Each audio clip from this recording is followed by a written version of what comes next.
changer la trajectoire de notre objectif.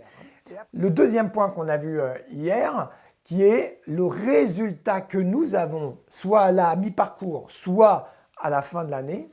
En réalité, ce n'est que la composante, c'est 20% de nos actions externes, les plans marketing, les plans commerciaux, et ainsi de suite, j'en passe et des meilleurs. Okay, mais que 80% de ce résultat, en réalité, n'est que le miroir, le reflet de ce qui est à l'intérieur de nous-mêmes, de nos schémas de pensée, de nos schémas de croyances. Je dis souvent en fait que les résultats que nous avons ne sont que la conséquence, que la pointe émergée de l'iceberg de tout ce qui est en amont, bien entendu, et tout ce qui est en amont, en général, est constitué de nos habitudes et de nos rituels. Autrement dit, le résultat que nous avons n'est qu'un révélateur tardif de toutes nos applications, de tous nos rituels, de toutes nos habitudes, en l'occurrence, de toutes nos croyances. 80-20, rappelez-vous ce que j'ai dit hier, et que les 7 freins les plus répandus qui empêchent le chiffre d'affaires d'évoluer, eh bien, on va les retraiter un par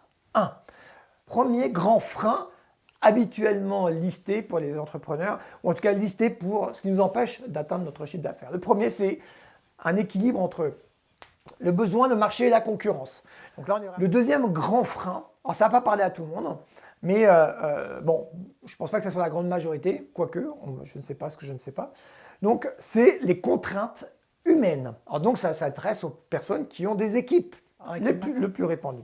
Le troisième frein, c'est un défaut de positionnement. Donc ça revient un peu avec l'équilibre entre les besoins marché et la concurrence, votre trajectoire.